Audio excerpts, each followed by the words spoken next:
인터넷에 떠돌아다니고 있는 필러 괴담에 대해서 피부과 전문의의 입장에서 과학적으로 믿을 만한 이야기인지에 대해서 이야기해보고 사실관계를 따져보는 기회를 가져보겠습니다. 필러가 시간이 지나서 녹은 후에 피부가 더 처지게 된다는 말도 사실이 아닙니다. 녹을 때도 아래쪽의 필러가 훨씬 더 빨리 녹게 됩니다. 즉, 필러가 녹을 때 필러를 넣기 전보다 더 처진 게 아니라 필러가 녹아 없어지는 속도 차이 때문에 필러가 녹을 때쯤 되면 어색해 보이는 시기가 있는 것입니다.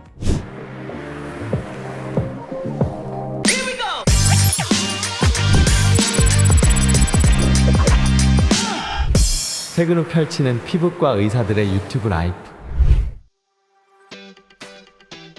실제 의사들이 가장 두려워하는 필러의 부작용은 선풍기 아줌마도 아니고 흘러내리는 필러도 아니며 바로 혈관 부작용입니다.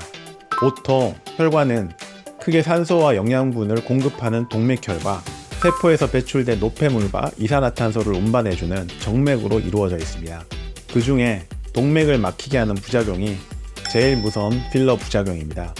동맥이 막히게 되면 그 동맥에 의해 산소와 영양분을 공급받던 조직들이 허열 사태를 겪게 되며 산소를 공급받지 못하는 조직은 부분 혹은 전체가 괴사되기 시작합니다.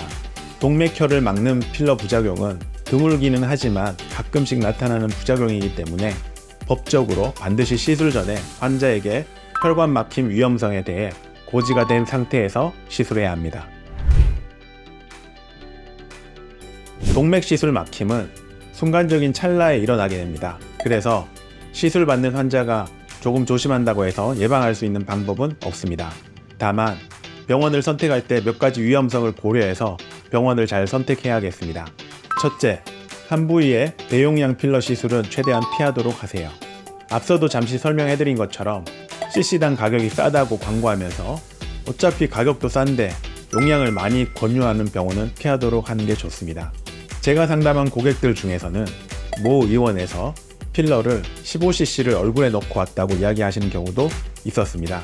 실제 필러를 15cc를 얼굴에 모두 넣었는지도 의구심이 들 뿐만 아니라 진짜 15cc를 다 넣었다면 더 큰 문제라고 생각될 만큼 얼굴이 작은 분이셔서 이렇게 막 하는 병원들도 있구나 하고 내심 많이 놀랐던 경험도 있습니다.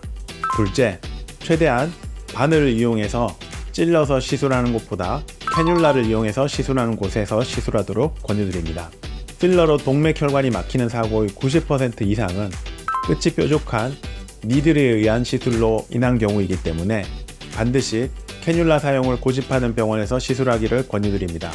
세 번째, 꺼짐 현상을 반드시 필러 하나로 해결하려는 병원보다는 복합적으로 에너지 기반 레이저들과 복합해서 하는 시술을 권유드립니다. 필러만으로 꺼짐이나 처짐을 회복하려면 필연적으로 한 곳에 많은 볼륨이 들어갈 수밖에 없고 한 곳에 많은 양의 필러가 들어가면 압력이 높아져서 동맥을 막히게 할 수 있습니다. 따라서 에너지 기반 기기들과 함께 솔루션을 제시하는 병원에서 시술하기를 권유드립니다. 넷째, 자연스러운 시술을 권유드립니다. 본인이 원하는 100%의 모양이 있을지라도 70-80% 선에서 만족하고 그만할 수 있는 용기가 필요합니다. 혈관 막힘 부작용 외에 가장 흔한 부작용은 지연성 면역 반응입니다. 우리 몸의 면역적 관용성은 사람마다 다릅니다. 여기서 면역 관용이라는 것은 외부 물질이 우리 몸에 들어왔을 때 염증을 일으키지 않고 수용하는 정도인데 대부분의 사람들은 필러에 대한 면역 관용이 충분해서 필러가 몸속에 들어왔을 때 문제를 일으키지 않지만 일부 사람들은 면역 테스트를 다 거친 물질임에도 불구하고 굉장히 소량의 제조 과정에서 들어간 물질에 대해서 면역 반응을 일으켜 붉게 되거나 붓거나 하는 현상들이 생깁니다. 만약에 필러를 넣자마자 초기에 이러한 현상이 생길 경우에는 이 사람과 잘 맞지 않는 필러구나 라고 생각하고 필러를 바로 녹여버리면 되지만 3에서 6개월 동안은 괜찮다가 그 이후에 붓는 증상이 생기는 경우가 있습니다. 특히 몸살이 나거나 감기가 들거나 다른 감염증이 생겼을 때 이러한 지연성 면역 반응 현상이 생깁니다. 이런 경우에는 시술한 병원에 가거나 아니면 면역 반응 치료에 대한 경험이 많은 피부과 전문의에게 가서 처치를 받고 이러한 현상이 계속 반복될 경우 수개월 전에 넣은 필러라도 다 녹여내는 과정이 필요할 수도 있습니다. 그 외 조심해야 할 부작용은 감염증을 들 수 있습니다.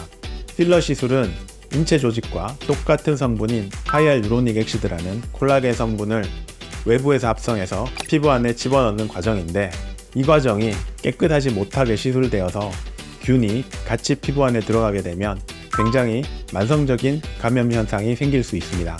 필러 시술 시에 균이 오염되는 현상은 시술 과정의 여러 프로세스에서 발생할 수 있습니다. 병원의 간호사들이 필러 시술을 준비하는 과정, 의사가 시술하는 과정, 의사가 시술 후 그 시술 부위를 환자가 집에서 관리하는 과정 모두에서 균이 감염될 수 있기 때문에 필러 시술이 미용 시술이라고 너무 간단하게 생각하지 마시고, 가격 비교만 해서 찾지 말고 경험과 시스템이 갖춰진 곳에서 시술하는 것을 권유드립니다. 피부과 전문의가 봤을 때 정말 이렇게 해도 되나 싶은 병원들이 너무 많이 필러 시술을 함부로 하고 있는 경우가 있기 때문에 병원 선택에 주의를 기울여 주시기를 당부드립니다. 휴먼 피부과에서는 2012년부터 필러 시술을 시행해 오고 있으며 2012년 이후 단 한 건의 감염증이 없었을 만큼 철저한 소독과 일회용 기기만을 사용하고 있습니다.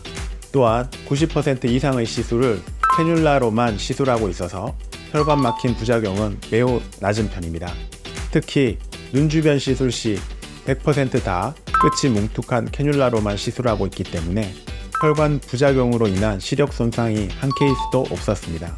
또한 필러 시술을 한 가지만을 고집하지 않고 필요한 경우 스킨 부스터, 지방 이식, 에너지 기반 탄력 기기들을 함께 시술함으로써 필러 단독 시술보다 훨씬 더 시너지 효과를 얻을 수 있게 시술 디자인을 하고 있습니다. 필러는 적절히만 시술한다면 아주 간편하고 적은 비용으로 미세 볼륨 교정을 할 수 있는 최고의 방법입니다. 실제로 우리나라뿐만 아니라 전 세계적으로 가장 다빈도로 시술되고 있는 비수술적 미용 의료 시술이며, 앞으로의 바이오테크 발전에 따라 새로운 기술 도입이 가장 기대되는 분야이기도 합니다. 그래서 저는 지금 필러 시술이 가지고 있는 일부 오해들에 대해서 굉장히 안타까운 심정을 가지고 있습니다. 최종적으로 필러 시술을 고민하는 사람들에게 당부드리고 싶은 말씀은, 첫째, 필러 시술 시에는 반드시 녹여서 없앨 수 있는 하이알루로닉 액시드 성분의 필러만 시술하시기를 당부드립니다.